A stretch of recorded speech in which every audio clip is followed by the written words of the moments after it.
Well, can you hear me, all of you? Can you? Yeah. Yeah. Yes. Hear you.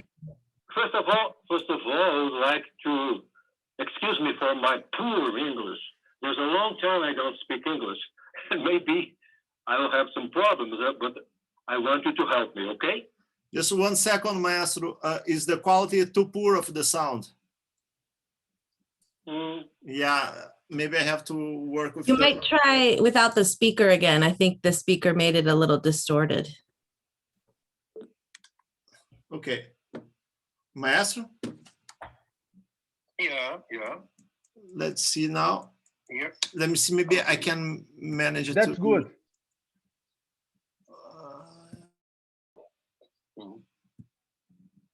Oh, the settings. Let's see if I can. Now the microphone is already. Rafa, deixa ele falar que eu acho que tá bom já, Rafael. Ah, beleza. That's okay. Ok. Tá bom, Maestro. O pessoal tá te escutando. Okay. Did you hear what I said? I want to excuse myself because of my poor English. I thought that you heard. Okay? So, excuse me, and let's go. Let's continue. Okay. Thank you very much for being here, Maestro. And we would like to hear a little bit the story of your father. And I know you have some amazing facts to tell us. Yesterday I was speaking with Maestro Leonardo Bruno, and he told me amazing stories about some recordings. We're gonna be showing for you guys some recordings. He also sent me here some pictures so I can share with you guys. And yeah, let's dive in. I'll let he start. And let's go on. If you need, se precisar de qualquer ajuda, tamo aí. I will need your help. No, but your English is very good. Your English is perfect. It's better than mine. You are so gentle, so gentle. May I begin? Yes, please. Okay, my daddy, Abel Ferreira, was born in 1915 in a little city in the Minas Gerais state in Brazil. Since he was a boy, a very poor boy, he loved music because at 6 or 7 years old, he constructed a little flute, a wood flute, bamboo flute, and I forgot the name. He constructed and began to blow it to hear the sound it resulted. And just after maybe with 14 years old, he began to play his flute in a more serious way. And for that time, he met for the first time his first clarinet of 13 keys, that old type, you know. And in 1924, he went to São Paulo. He got married with my mother, Maria Auxiliadora, my little mother, and he went to São Paulo, and began to work then in nightclubs. In any way offered him.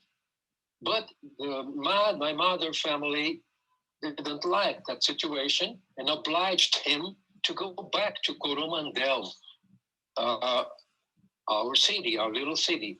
He came back to Coromandel, very sad, very disagreeable.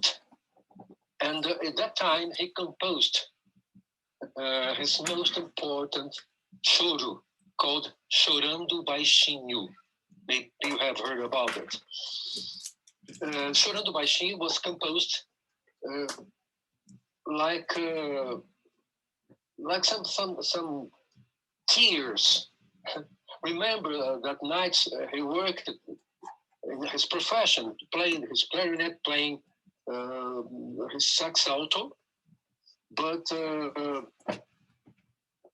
after that, he came back to St. Paul.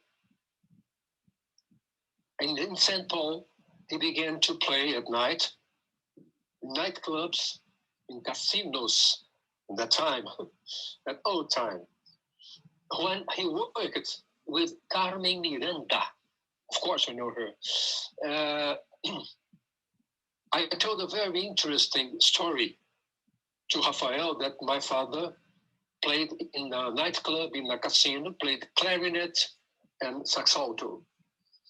But the owner of the casino told him, "Oh, Abel, you play very well, but I have to dismiss you." And my father came in despair. But why? Why dismiss me? I need this work. Yes, Abel, but now it's important. Are important the Argentine typical orchestras, and you would have to play bandoneon, and you don't. And my father, courageous young man, told, "Oh, of course, I play." But he had never seen a bandoneon near him, never. But just to grant his job, he needed too much. My first brother was very young. He needed to work. So he took money with my vocabulary. He took money with my uncle, one uncle of mine, and he bought a bandoneon with a great sacrifice. And he went home, but he didn't not sleep, but he just worked. He just studied bandoneon. And maybe two or 3 months, he played some tangos, and he granted the job, the work. Oh, my father.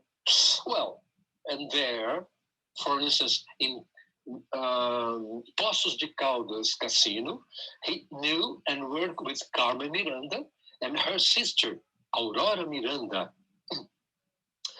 Well, after this, my father came to Rio de Janeiro and went to play at Casino da Urca, a very important place for musicians, for artists in general. Well, and in 1943, I imagine, if I'm not wrong, he entered Radio Nacional, national radio, that was very, very important for music professionals.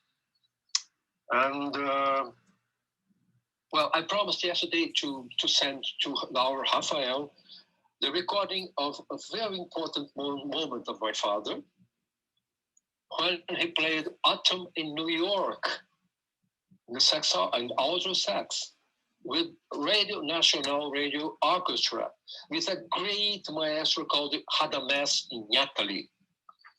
He wrote the arrangement, he played the piano, and my father played at alto sax Autumn in New York. And I will send you, Rafael, maybe on Wednesday.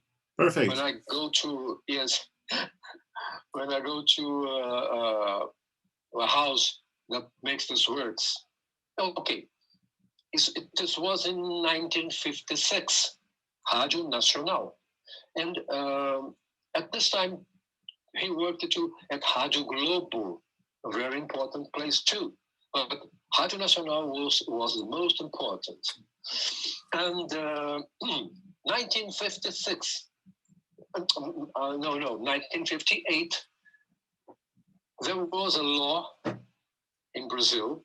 A deputy got a law that sent Brazilian artists, musicians, artists in general, to Europe, to the United States, to Europe, chiefly Europe, to show our music, our popular music. That group was a very important group called Os Brasileiros, the Brazilians. And in this group, you had Sivuca. Sivuca was a genius at accordion, Trio Iraquitã, and other great musicians composed this group called Os Brasileiros. 1958, okay? Do you want me to stop to translate something? Anything, Rafael? Não, tá falando muito bem. No, that's okay. That's great. Estão entendendo o meu inglês de Praça Mauá? Tá, perfect. Muito bom. Perfect. Tá bom demais. Praça Mauá. Mauá Square is the worst place in Rio. Okay, I'll continue. Okay. And this was in 1958. In 1968, Abel, my father, we went to Russia, and I was already a musician. I have gone with him, with a famous singer, Brazilian singer called Noronha and George Goulart. We went there, and we knew 26 cities in the ex-Soviet Union. We played there. In the 70s was the glorious time for the choro, and as you can imagine, Abel Ferreira came with a glorious position. Abel played with a sonority, I don't know if the word exists, with a sound, a special sound of so great sensibility and good taste that has a pair at that time. And I told a little story yesterday to Rafael that I want to repeat to you. My father came to Rio in 1939, maybe, and he went to the high school, to the Music High School of Rio de Janeiro, Escola de Música do Rio de Janeiro, escola, enfim. And he chose the chief conductor of this instrument teaching, called Antão Soares, a great professor, a great teacher. And Abel wanted to be a classical musician. He played Mozart 62 concert, almost by heart. Quintets, Mozart quintets. He loved the classic clarinet. His dream was to become a classical musician.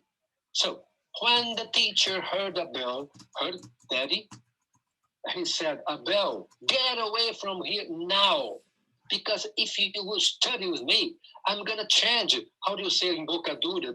Your mouth position in the instrument. Amateur. I'm going to Amateur.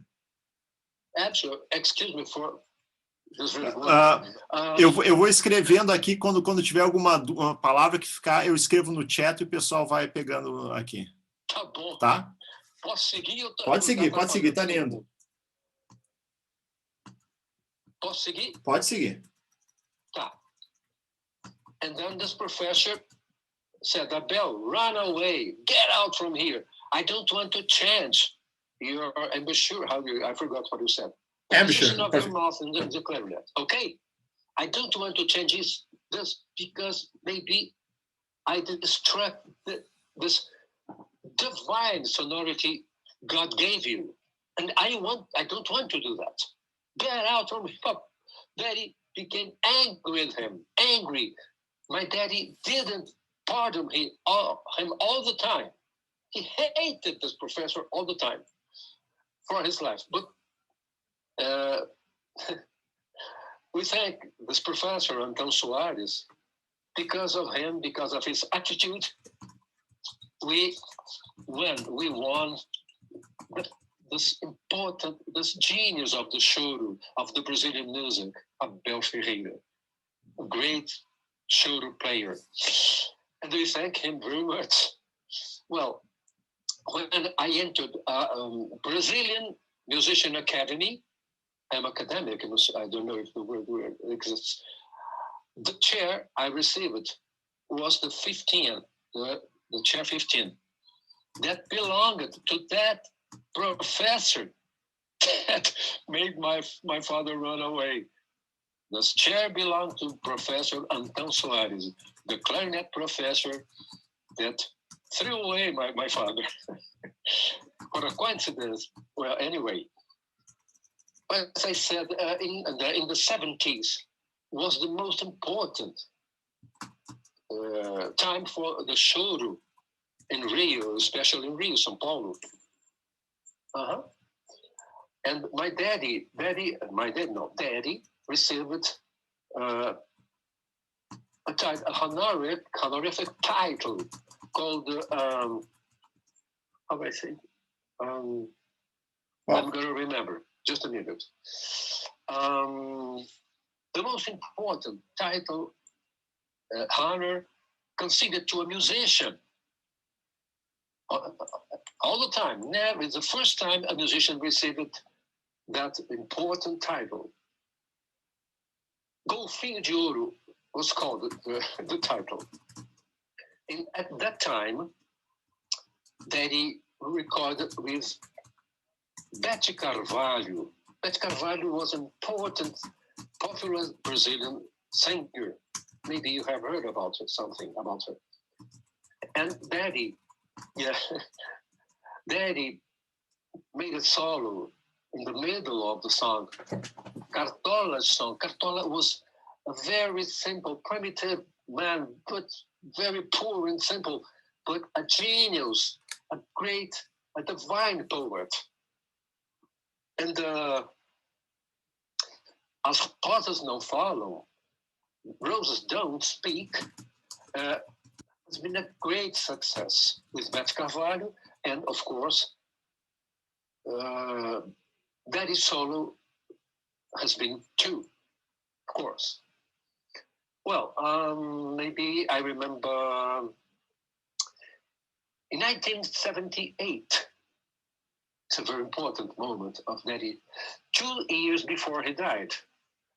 This is a very important moment because he recorded, as I told you, Daddy dreamed, Daddy loved the possibility of being a classical clarinetist. As I told you, he played Mozart concert 622 and other concerts. And in our house at home, we had Tchaikovsky, we had Sibelius. We didn't have popular music. And that it's a curiosity. At home, he didn't play clarinet or sax. He played bandoneon that he loved to play. He played divinely. It's strange, isn't it? Of course, but it happened. And in 1978, look, Daddy recorded with OSB, Symphonic Brazilian Orchestra, Brazilian Symphonic Orchestra, conducted by Maestro Júlio Medalha, the most important Brazilian orchestra, Orquestra Sinfônica Brasileira. He recorded the concertino de Carl Maria von Weber. It's important. And it was very important for his life. He was very proud about this recording he made. So in 1980, Daddy became sick. He had a heart problem since he was a child. But in the last 2 years of his life, he suffered too much. Things became very difficult for him. But even with this difficulty, this breathing difficulty, he played divinely, and he got to record the concertino of Weber for clarinet and orchestra with Orquestra Sinfônica Brasileira. And in April the 12th, Daddy died. Well, if I can answer, if you can answer, and I'm here. Eu queria... I answer. What a bad English. Perfect. Believe I have been married to American woman, believe me. O Leonardo, queria deixar um agradecimento aqui, em especial ao teu pai, assim, né, de uma certa forma, porque eu comecei a me interessar por música exatamente nesse ano. Eu tinha 10 anos de idade, em 1978. Eu comecei a me interessar por música e a minha mãe me levou a alguns shows. Não tinha música lá em casa, minha família não tinha costume, mas eu comecei a me interessar por música e a minha mãe me levou nos shows, não sei se você lembra, no Teatro do Planetário. Claro. E eu até hoje guardo o panfleto daquele show que eu tinha 10 anos de idade e assisti o Abel Ferreira tocando lá foi muito, muito mágico e foi muito importante para eu ter escolhido ser músico e para eu ter escolhido, sobretudo, o próprio choro mesmo, né? Para eu me encaminhar nisso. Então, devo muito a essa experiência de ter assistido o teu pai, que, além de grande músico, era um grande showman também. O show dele era divertidíssimo e ele cativava a toda a plateia. Você sabe, Rafael, desculpa te interromper, mas o que você falou agora me lembrou uma coisa importante. Papai não tinha, ele só tinha o terceiro primário. Porque no interior, na roça, imagina, 1930, aquilo era uma roça mesmo, né? Hoje é uma cidade pequena, a cidade chamada a Terra dos Diamantes, porque lá foi descoberto o maior diamante da história do Brasil, diamante de Vargas, não sei quantos quilates, uma coisa brutal, assim. Mas naquele tempo era uma roça mesmo, e era feio, depois você traduz para o pessoal, era nitidura, querer ver um filho letrado, sabe? Então, papai estudava escondido, porque ele podia estudar em cima da árvore. Era um menino praticamente de rua, porque meu avô se casou com outra mulher, tinha novos filhos, minha avó se casou com um português, e papai não tinha casa, ficava pela rua. Você imagina um negócio desse? Esse artista dessa sensibilidade de viver isso na infância? Mas, enfim, então, ele... O que eu ia falar, meu Deus? Uma coisa eu falar que ele era um showman também, que ele era muito boa a comunicação dele. Sim. E ele viajou com esse grupo, os brasileiros, e se apresentaram no Olympia de Paris, junto com Edith Piaf, com Dany d'Auberson, né? Com grandes astros da música francesa. E papai, sem falar nem nada, ele apresentava o show. Ele era muito abusado, ele era muito atrevido. Ele apresentava o show dos brasileiros no Olympia de Paris, falando o francesão do Praça Mauá piorado, né? Você traduz para o pessoal. Okay, let's see if I can translate everything, all information. As you guys see, I was trying to write while they were speaking on the chat. I hope you guys were following the chat while they were speaking.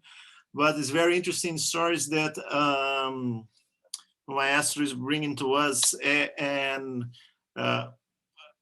first, he tells about his father. He's from a city. It's called Coromandel. That's the countryside of Brazil. And it's a very old-fashioned back in the times. It was even shameful to be lectured, perhaps not that masculine to be if you were studying. So Abel wanted to study. He was studying hidden from his parents. He just studied until the 3rd grade.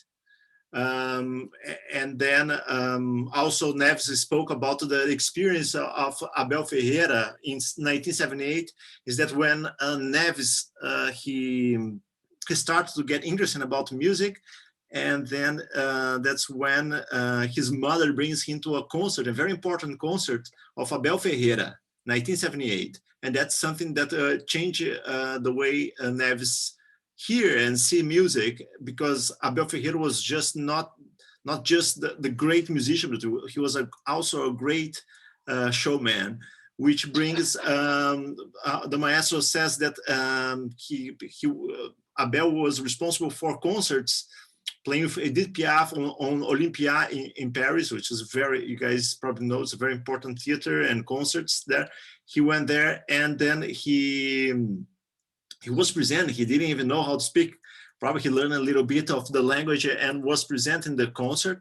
So he was not afraid of anything. He just went forward and did, which is very brave back, especially back in the time where there was not like easy to go here. Now it's so easy to go to anywhere in the world, but back in the time, not. So we have some, a gente tem umas perguntas. Was in os brasileiros other than Abel Ferreira and Sivuca, who Neves went to the symphony concert with... No, Neves went to the concert for Abel Ferreira, the Choro. Choro, just Choro. Choro. Was o regional. A Lisa está perguntando aqui quem é que era os brasileiros além do Abel e do Sivuca. Eu não sei. Só um pouquinho, deixa eu ver se eu consigo te conectar deixa só me dar um segundo, deixa eu ver se eu consigo te conectar aqui no áudio melhor. Just 1 second, guys. I'm trying to connect on a better audio here for you. Okay. Let's see.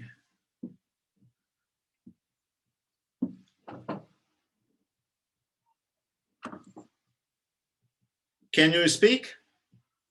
Yes. May I? Oh, yeah, it doesn't get my audio. Why not?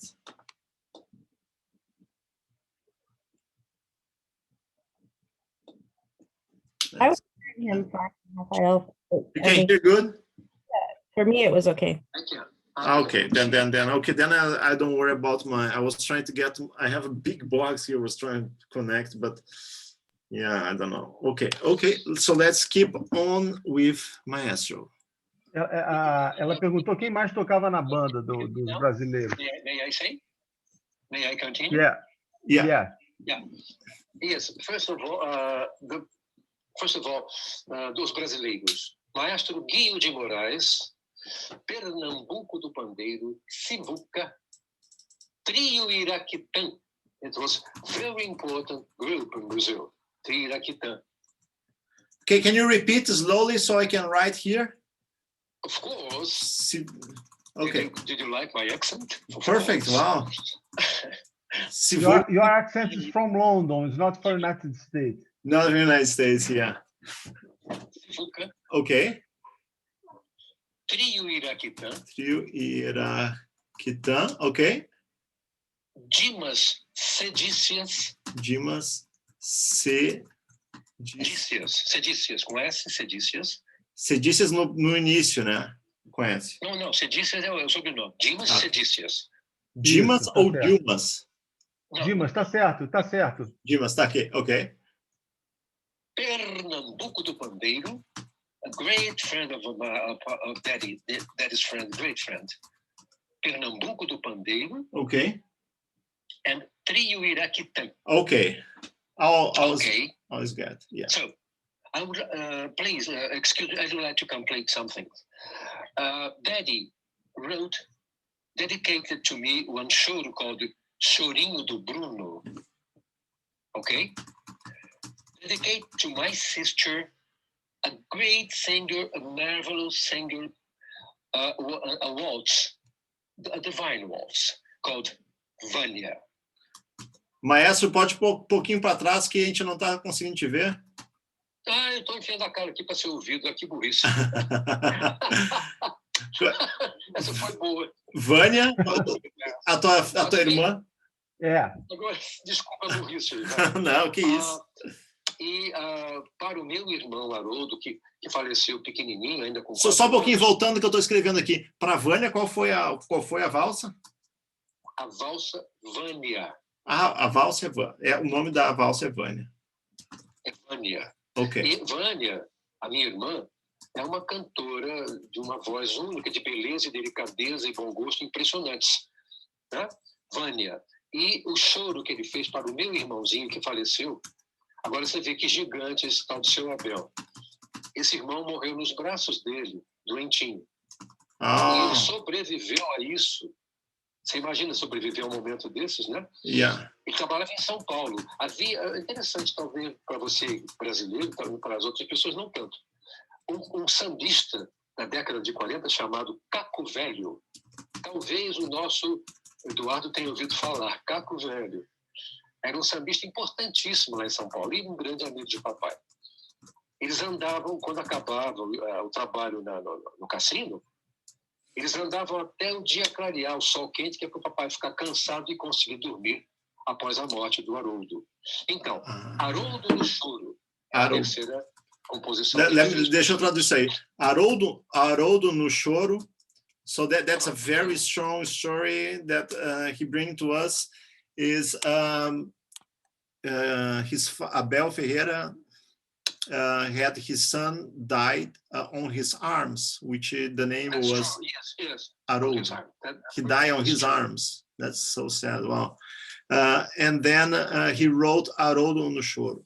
And that was he was playing in São Paulo and with Caco Velho, a sambista, and right after the death of the kid, they were playing on the casino, and the sambista, he would walk with Abel until Abel was so tired that he could sleep. Otherwise, he could not sleep. He had to be super tired after the situation. So, yeah. Wow, That's true. Haroldo, Okay, that's Haroldo, isso com H, Haroldo, yeah. And then, in 1945, being born, I came. Wow, right after the war. Just the war finished in May the 8th. I came in May 30. No, yes, May 30. Okay. Yes. Pronto. Eu vou te mandar, querido, eu vou fotografar a capa do LP dos brasileiros, eu esqueci. É uma coisa fácil. E vou te mandar a capa da gravação de papai com a USB. Aí estava o Medalha, o Altamiro Carrilho, estava o Paulo Moura, o Formiga. Essa é a capa do LP que papai gravou com a USB, em que ele gravou o concertino de Maria von Weber. Eu vou te mandar essas duas fotos, que eu acho que talvez possam criar algum interesse. A gravação ou só as fotos? Olha, eu não tenho a gravação, eu tenho a gravação em LP antigo, né? Eu não sei mas se eu conseguir converter, sim, eu te mando essa gravação. Isso seria lindo. O que eu posso te mandar, eu vou fazer, se eu tenho isso em CD, é a gravação que papai fez em 1956, com a orquestra do Radamés em Átari, da Rádio Nacional, o Radamés tocando piano e regendo, e o papai tocando no seu instrumento, sax alto. Que legal, eu preciso disso. Super nice, guys. We're gonna have some things that you cannot find anywhere. He's gonna convert some music for us from the old LPs that we can hear about things that you cannot find. Abel Ferreira playing. It's not on Spotify. It's not on YouTube. And we're gonna have this. It's super nice.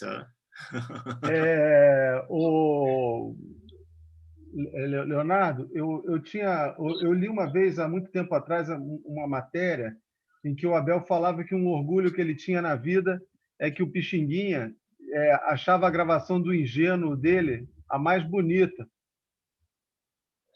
A gravação do Ingênuo. Mas eu curioso, não deve ser a que você fez, porque aquela sua, acho que o Pixinguinha já tinha morrido ali quando vocês gravaram, né? Quando aquela que eu ouvi, aliás, eu ouvi hoje, 73, muito linda, muito linda. Isso. Muito linda essa gravação, viu? Muito lindo o arranjo, tudo mais.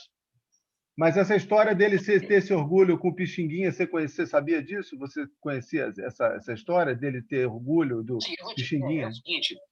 Maestro, antes de contar a história, deixa eu traduzir isso aqui.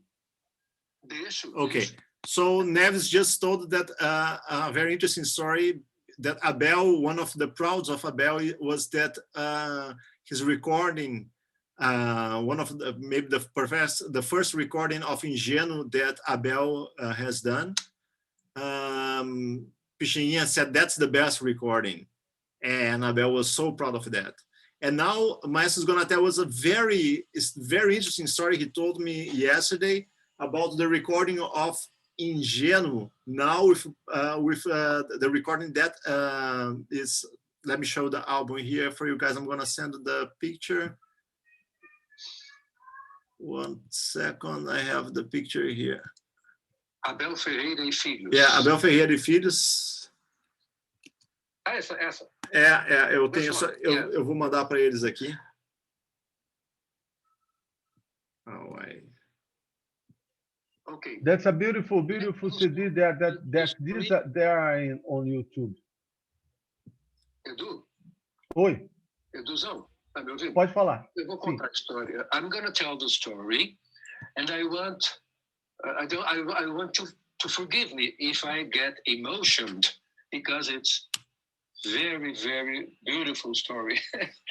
First of all, the original recording of Ingênuo, Papai recorded with Pixinguinha. Papai played the melody, and Pixinguinha made the counterpoints, made the accompaniment.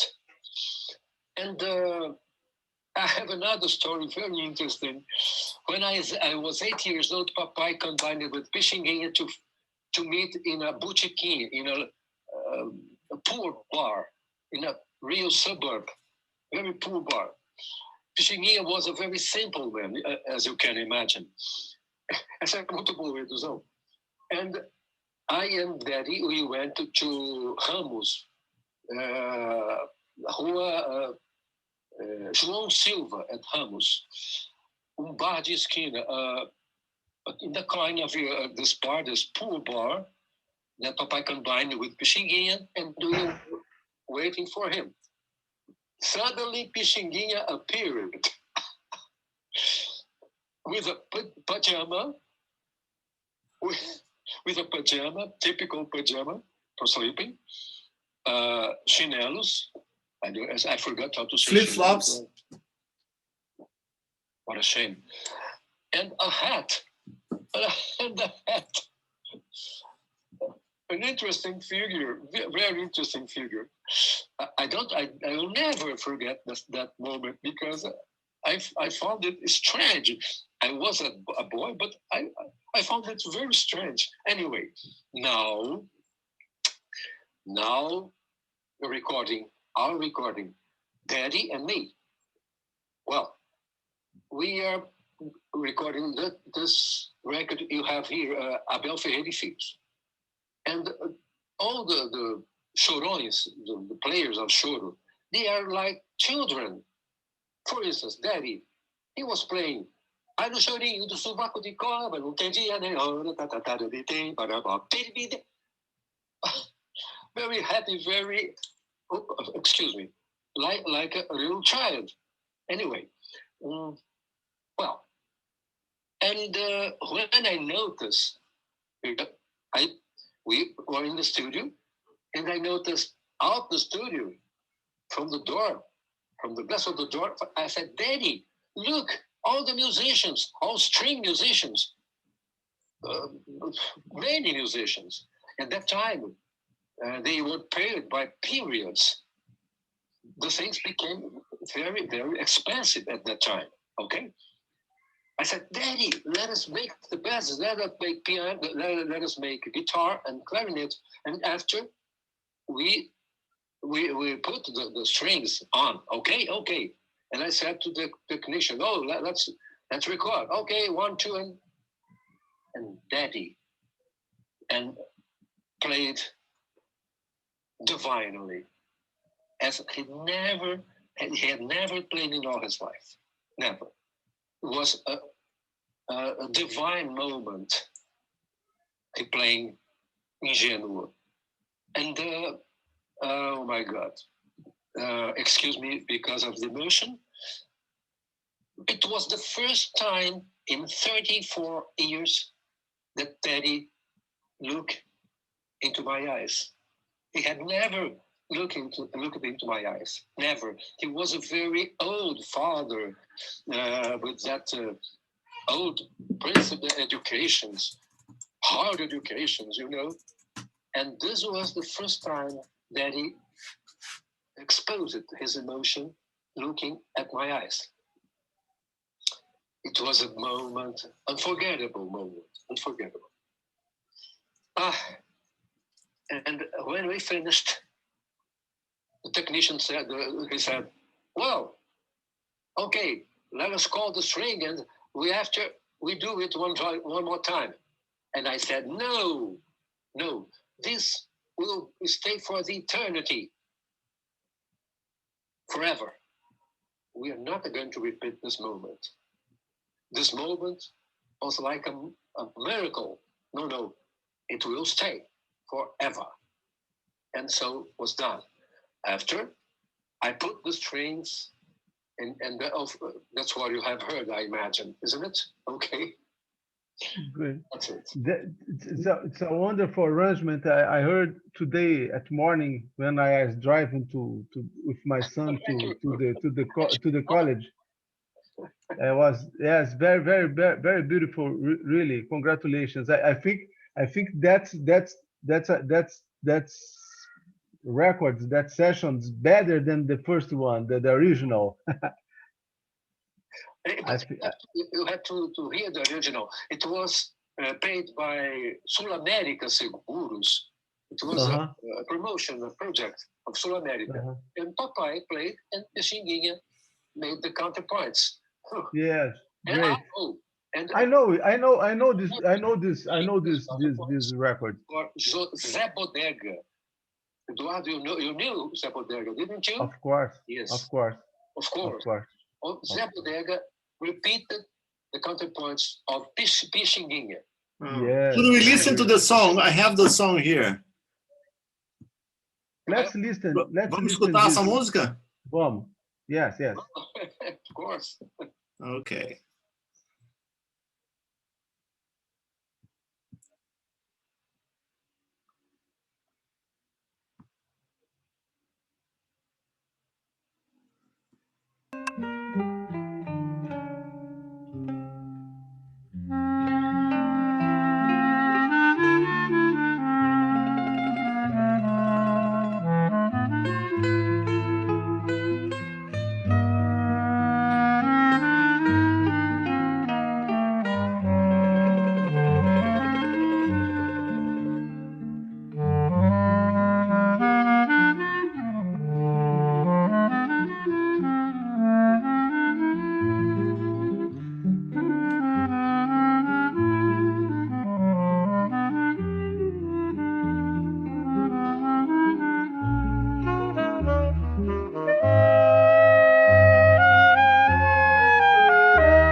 Beautiful. And that's your arrangement, right? Thank you. Thank you, Leonardo. É o teu arranjo, né?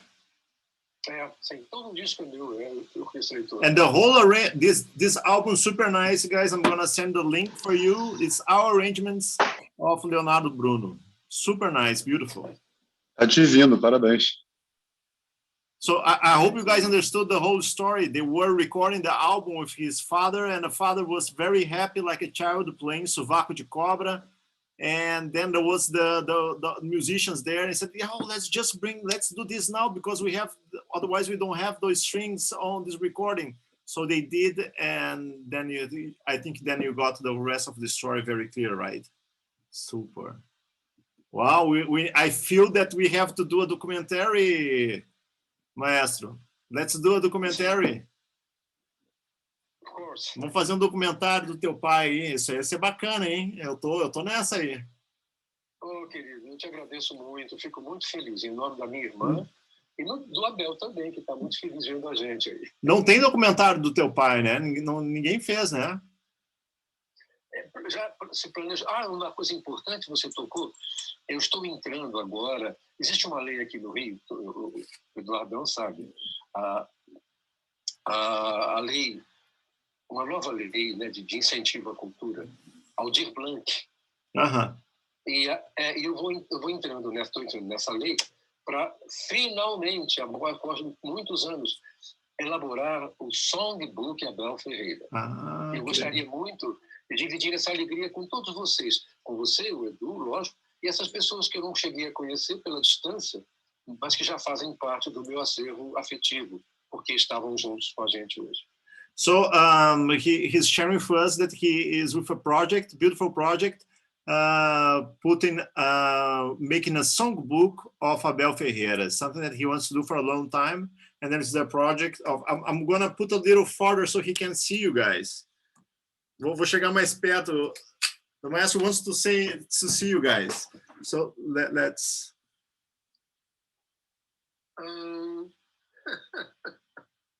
Deixa eu ver. Thank you for being with us. Thank you. Kisses for all. Obrigado, mestre. Muito interessante. Agradeço.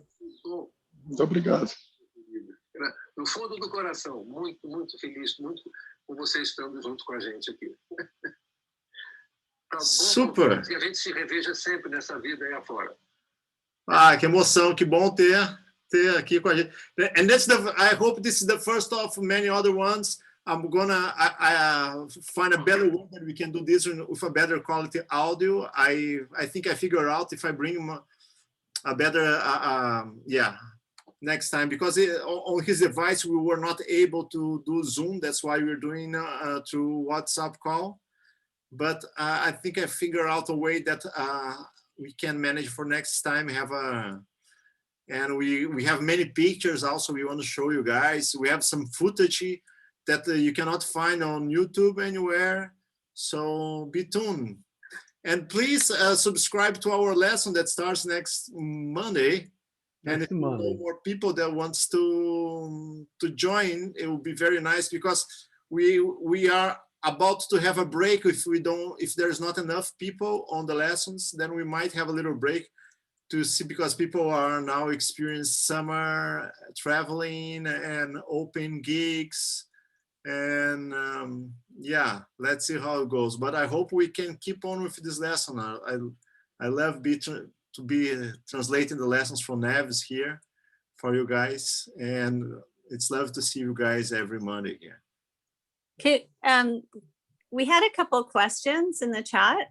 Yeah, I didn't see the questions. Nós temos algumas perguntas. Ok, olha aí. So the children play. Did you play any other instrument, Maestro, or you arrangements? Let me tell you. You know, of course, Gilberto Gil. Of course, you know him. Yeah. Yes, we lived together in the youth at São Paulo. Wow. And we became partners. We have composed together. Eduardo knows. a song called Frevo Rasgado. Frevo Rasgado. E cantei, quando eu topei com você, no salão, eu colhei da pata. Of course, Eduardo knows this. Of course. We worked together, Gil, construct a quintet called Quinteto de Roda. And I played viola sertaneja and guitar. The violon, the composer was Toquinho, and 3 other musicians from São Paulo. You know, so in my conducting course, I studied cello. I played some cello, terribly, but I played, and worse than, but I played. So, my piano was just for analysis, just for that. But Maestro, the question also they want to know, eles queriam saber se tu nesse álbum se vocês tocaram instrumentos juntos também, né? Se tu gravaste, além dos arranjos, tu estás tocando nesse álbum com o teu pai e a tua irmã. Eu toquei violão e piano. So he played guitar and piano on the album. E a Vânia? And I sang. You sang. He also sang as well, yeah. Isso, para eles, talvez não tenha tanto, porque é um sentimento muito brasileiro, mas a Casa da Serra é algo assim sublime. Se você puder depois translate for them, não é? E Acariciando, eu acredito que também tem nesse disco, né? Tem Acariciando. Tem com letra. Acariciando é importante na obra de papai, e a mana Vânia cantou lindamente. É mesmo. So Vânia sings. So, a Vânia canta, ela toca algum instrumento além de cantar no álbum? Não, só cantou. So, Rafael? Yeah. Você me permite? Você perguntou se eu toco. Eu fui guitarrista de orquestra, né? Guitarrista, profissional de orquestra, tudo. E eu fazia um show em São Paulo. Você ouviu falar em Lenny Dale, um grande bailarino que veio americano? Sim, claro. Ele fez, você tem uma ideia do nível dele, ele fez parte da equipe de coreógrafos de West Side Story. Você tem uma ideia. Uau. E ele ensinou todo mundo a se postar no palco, Elis, Betânia. E eu lembrei que nesse show da Boate Blow Up em São Paulo, o conjunto era do Luiz Carlos Vinhas, um pianista excelente, um swing incomparável. Sim. Luiz Carlos Vinhas, querido, saudoso, morreu moço. E nesse show, eu cantava com a Betânia. Nós dois cantávamos. Um sucesso da época. Eu vou até te mandar, você vai morrer. Manda. Eu tinha 23 anos, eu cantei com a Betânia nesse show e nós gravamos isso na Odeon. Andança, que era sucesso da Beth Carvalho. Da Beth Carvalho, caraca. Foi. So he just told us very interesting stories as well about his life. He also besides playing guitar, cello, piano, he's also a singer, and he sang with Maria Bethânia. Do you guys know Maria Bethânia? Who likes Brazilian music probably knows Maria Bethânia. It's a very famous voice in Brazilian music. And when he was 23, he recorded a song which he called Andança. I'm gonna be gathering all the links for those things from Maestro, and I'll be sharing with you guys, so you can have access to all this information that we didn't send. And on the album, I don't know if I'm repeating myself, but on the album he plays guitar, piano, he sings. His sister sings. I have here. Let me get here. I have the link for the. Eu tenho um link aqui, vou mandar. Leonardo, naquele ingênuo, aquele violão que começa só o clarinete, um violão, é você, aquele violão do começo? Eu sei, sou eu, mas eu já não tocava mais. Eu estava ali dando canja, porque não tinha outro melhor. Sim, mas é você aquele violão ali do começo? Sou eu, sim, claro. Ah, tá muito bom. E olha só, mais uma parte aí. Eu comecei a tocar flauta Aí não conhecia nenhum músico, nem nada, né? Aí ganhei a flauta e minha mãe botou para ter aula com o flautista desse disco aí, que era o grande Leni Siqueira. O Eli, querido, é um queridão, é verdade. É, aí eu tive aula com ele até conhecer o Copinha, porque o meu negócio era eu queria tocar choro, o Lenir era aquela coisa bem de música clássica, né? E aí ele não, e aí enfim, a coisa não ia muito, acabei depois conhecendo logo depois conhecendo o Copinha, mas coincidentemente o flautista desse disco é o Lenir, né? Que é excelente, né? Mestre Leonardo, querido. So the guy who plays flute on this album that I just shared with you guys on the chat here, Leni Siqueira, was the first teacher of Neves, the flute player.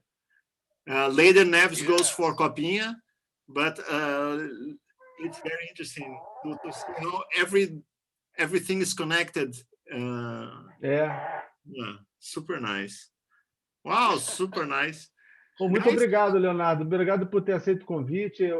Esses aqui são alunos que já estão com a gente mais ou menos há um ano. A maioria deles já está fazendo aula com a gente há um ano. A gente já falou de Pixinguinha, de Jacó do Bandolim, de Baden Powell. E agora chegou a vez do Abel Ferreira e a gente, para mim, é uma alegria muito grande estar, enfim, podendo trazer você, tua palavra sempre tão carinhosa e amistosa, para falar um pouco do Abel. Muito obrigado. Muito obrigado. Estou à disposição a hora que você quiser. A gente tem que se encontrar independente desse trabalho, né? Para botar a conversa. Pois é, certamente. Certo, vai ser um prazer. Você é um grande músico, uma pessoa muito querida. Você lembra dessa orquestra que era do Florentino Dias? Qual orquestra, perdão? A Harmônica do Rio de Janeiro. Não lembro. Pois é, o Florentino Dias criou essa orquestra e regiu durante muitos anos. E eu estou à frente dela. E eu tenho a honra de receber você para fazer uma peça com a gente. Ah, que maravilha! Valeu, poxa, vai ser um prazer, claro. Pô, maravilha. So Neves just got a very nice gig now. He's gonna play with the Janeiro. Tá jóia. Ok, muito obrigado. Super nice having you guys here. I'm going to stop recording now here. Let's see. Oh, still recording. And